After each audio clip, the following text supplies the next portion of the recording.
दोस्तों आज के ये जो वीडियो है टोटल 2 पार्ट में होगा और दोनों ही पार्ट में मैं आप लोगों को बेहतरीन इंडिजीनियस हथियारों के डेवलपमेंट और उसके टेस्ट के सफलता के बारे में बताऊंगा। जिनमें वीडियो के सबसे पहला अपडेट स्वदेशी जेट इंजन मतलब कावेरी इंजनों को लेके है और बताया जा रहा है कि कावेरी इंजनों के जो ड्राई वेरिएंट है उसका हाई ऑल्टीट्यूड और फ्लाइट टेस्ट को रशिया में जल्द ही शुरू कर दिया जाएगा। जबकि वीडियो के आखिरी हिस्से में मैं आप लोगों को इंडिया की तरफ से बनाया गया low cost refurbishable air defence system मतलब समर के बारे में बताऊंगा और ये भी बताऊंगा कि समर को क्यों एक लो कॉस्ट मिसाइल के रूप में देखा जा रहा है और कैसे ये एयरफोर्स के लिए गेम चेंजर बन सकेगा। तो डिटेल में जानने के लिए वीडियो के आखिर तक बने रहिए और चैनल को सब्सक्राइब और वीडियो को लाइक जरूर कीजिए। तो सबको पता ही होगा कि भारत की तरफ से एक बहुत ही महत्वाकांक्षी प्रोग्राम को 1980 के दशक में शुरू किया गया था जिसे कावेरी इंजन कहा जाता है। बेसिकली ये स्वदेशी तरीके से डेवलप किए जाने वाले एक जेट इंजन था जो तेजस एयरक्राफ्टों के लिए बनाया जा रहा था। इंजन के डेवलपमेंट का काम defence research and development organisation के शाखा गैस टरबाइन रिसर्च एस्टेब्लिशमेंट की तरफ से किया जा रहा था। लेकिन दोस्तों अगर देखा जाए तो इस इंजन को लेकर भारत जिस तरीके का उपेक्षा कर रहा था वो पूरा नहीं हुआ। हालांकि दोस्तों इस कारण से जहां पे इंजन के प्रोजेक्ट को एक तरीके से होल्ड करते हुए तेजस एयरक्राफ्टों के प्रोजेक्ट को विदेशी इंजनों के साथ आगे बढ़ाया गया तो वहीं पे कावेरी इंजन के प्रोजेक्ट को संपूर्ण रूप से बंद नहीं किया गया। कावेरी इंजन असल में आफ्टर बर्निंग के साथ एक हाई थ्रस्ट इंजन के रूप में डेवलप किया जाना था, लेकिन इसके डेवलपमेंट के बाद इंजन उतना थ्रस्ट जनरेट नहीं कर सका जितना उपेक्षा किया जा रहा था और इंजनों के थोड़ा वजन भी अधिक था। पर दोस्तों इस प्रोजेक्ट को बंद ना करके इसके बेस पे भारत की तरफ से एक ड्राई कावेरी इंजन मतलब बिना आफ्टर बर्निंग सेक्शन के इंजन के डेवलपमेंट का काम शुरू किया गया जो बेसिकली इंडिया के upcoming stealth unmanned combat aerial vehicle में इस्तेमाल होना है। और दोस्तों ये जो प्रोजेक्ट है इसमें ड्राई कावेरी इंजन तैयार तो हो चुका है, लेकिन इसके टेस्ट को लेकर कुछ डिले का सामना भारत को करना पड़ रहा था। बेसिकली ये डिले इसके हाई ऑल्टीट्यूड और एरियल टेस्ट को लेकर था और इस तरीके के टेस्ट के लिए भारत के पास फिलहाल टेस्ट बिट एयरक्राफ्ट नहीं है, जिस कारण इन इंजनों को रशिया में ले जाकर इसे टेस्ट करना आवश्यक है। रिपोर्ट के मुताबिक लगभग 1 साल से ये टेस्ट डिले पड़ा हुआ है क्योंकि रशिया और यूक्रेन के लड़ाई के कारण इस टेस्ट को आगे नहीं बढ़ाया जा सक पा रहा था और अब बताया जा रहा है कि जल्द ही ड्राई कावेरी इंजनों को रशिया में रशियन टेस्ट बिट एयरक्राफ्टों के द्वारा टेस्ट करना शुरू कर दिया जाएगा। रिपोर्ट में यह भी दावा किया जा रहा है कि जल्द ही भारत की तरफ से बनाया हुआ कावेरी इंजनों के ड्राई वेरिएंट जिसका टेस्ट किया जाना है उसे मॉस्को के नजदीक स्थित ग्रोमोव फ्लाइट रिसर्च इंस्टीट्यूट में शिफ्ट भी कर दिया जाएगा। दोस्तों रिपोर्ट में यह भी बताया जा रहा है कि ड्राई कावेरी इंजनों के टेस्ट के लिए रशिया में एक इल्यूजन 76 टेस्ट बिट एयरक्राफ्टों का इस्तेमाल किया जाएगा जो बेसिकली एक 4 इंजन वाले ट्रांसपोर्ट एयरक्राफ्ट है, लेकिन इसे एक टेस्ट बिट एयरक्राफ्ट के रूप में परिवर्तित किया गया है। इन एयरक्राफ्टों में इस्तेमाल होने वाले 4 इंजनों में से एक इंजन बे में ड्राई कावेरी इंजन का इंस्टॉलेशन करने के बाद इन इंजनों को करीबन 40,000 फीट से लेकर 50,000 फीट के ऑल्टीट्यूड में टेस्ट किया जाना है। रिपोर्ट में यह भी दावा किया जा रहा है कि इस टेस्ट के दरमियान खाली इंजनों के परफॉर्मेंस को ही नहीं जांचा जाएगा और यही नहीं देखा जाएगा कि इतने ऊंचाई में इंजन कैसे काम करते हैं, बल्कि इसके साथ साथ इंजन के सभी डेटा को रिकॉर्ड किया जाएगा और इसके लिए एयरक्राफ्टों के अंदर कई तरीके के इक्विपमेंटों को भी लगाया जाना है जो इंजन के सभी डेटा को रिकॉर्ड करने के साथ साथ इंजन के एक एक पल के परफॉर्मेंस को देख सके। मतलब इंजन के द्वारा टेस्ट के दरमियान कितना थ्रस्ट जनरेट किया जा रहा है, इंजन कोई स्ट्रगल कर रहा है कि नहीं, एयर फ्लो कैसा है, इंजन के ड्रैग कैसा है और इंजन किस तरीके से आने वाले समय में इंडिविजुअली काम करेगा, ये सभी कुछ इस टेस्ट के दरमियान एयरक्राफ्ट और एयरक्राफ्ट में इस्तेमाल होने वाले इक्विपमेंटों के द्वारा परखा जाना है।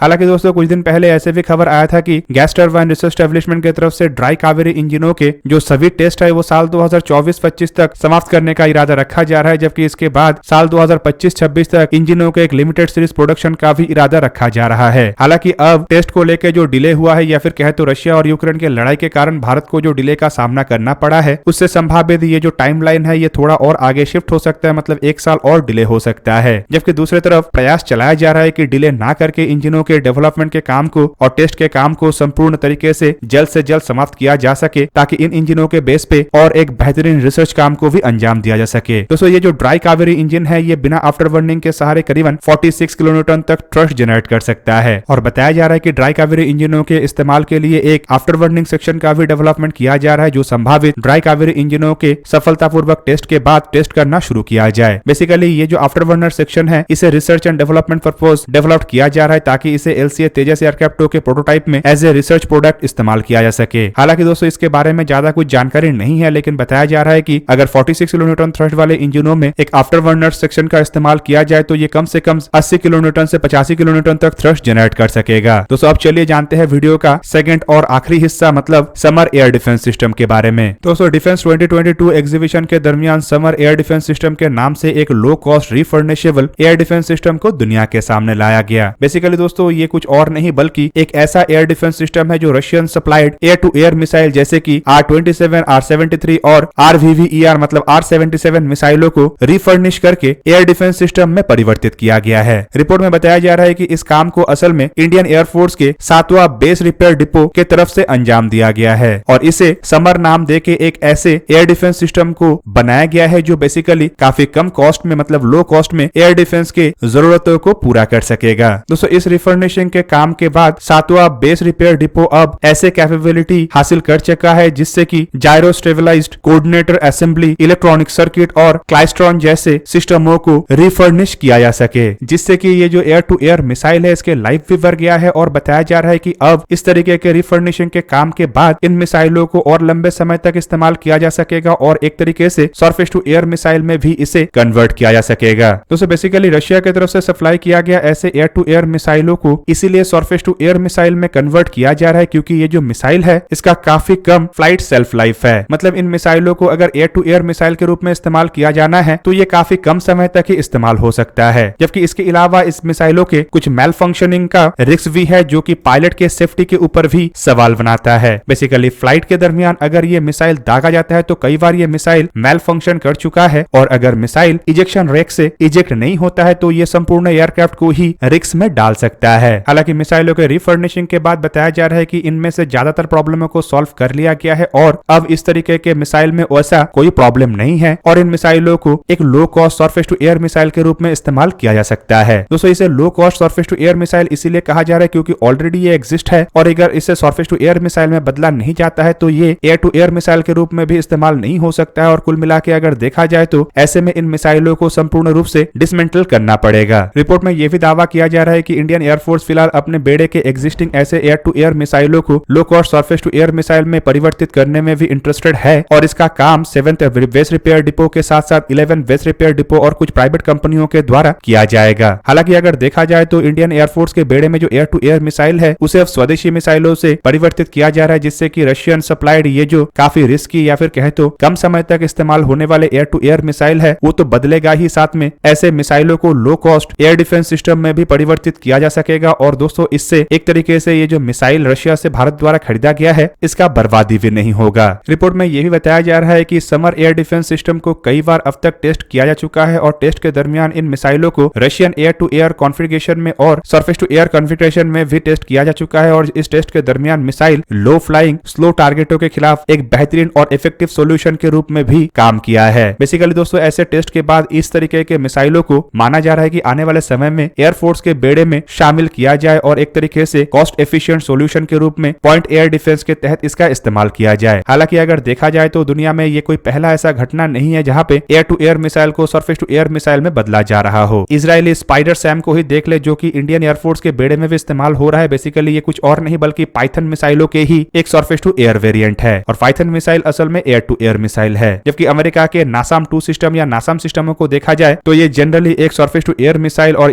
मिसाइल डिफेंस सिस्टम है, लेकिन इन मिसाइलों को M120 AMRAAM air to air मिसाइलों के बेस पे बनाया गया है। भारत के द्वारा भी डेवलप किया हुआ आकाश एयर टू एयर मिसाइलों को vertical launch short range surface to air missile के रूप में कन्वर्ट किया गया है और हाल ही में ही इसके भी टेस्ट को सफलतापूर्वक अंजाम दिया जा चुका है। Vertical launch surface to air missile basically एक पॉइंट एयर डिफेंस के रूप में इंडियन नेवी के जहाजों में इस्तेमाल होगा और आपके जानकारी के लिए बता दूं कि इन मिसाइलों का इस्तेमाल करके इंडियन नेवी के बेड़े के बराक 1 मिसाइलों को भी रिप्लेस किया जाएगा। पर दोस्तों पुराने हो चुके या फिर कहे तो सर्विस लाइफ में काफी कमजोर एयर टू एयर मिसाइल को सरफेस टू एयर मिसाइल में कन्वर्ट करने का भारत के अंदर ये एक पहला घटना है जो कि दर्शाता है कि इंजीनियरिंग के सेक्टर में भारत अब इतना आगे आ चुका है कि अन्य देशों से सप्लाई किया हुआ कमजोर टेक्नोलॉजी के मिसाइलों को भी एक बेहतरीन टेक्नोलॉजी के मिसाइल में कन्वर्ट करते हुए कॉस्ट एफिशिएंट तरीके से कैसे उसे इस्तेमाल किया जाए इसके सॉल्यूशन भी भारत के पास है। तो दोस्तों ये था आज का वीडियो। अगर आपको वीडियो अच्छा लगा तो लाइक कीजिए और मेरे चैनल को सब्सक्राइब कीजिए और साथ में बना हुआ बेल आइकन को भी प्रेस कर दीजिए ताकि आप मेरा वीडियो देख पाए सबसे पहले। जय हिंद।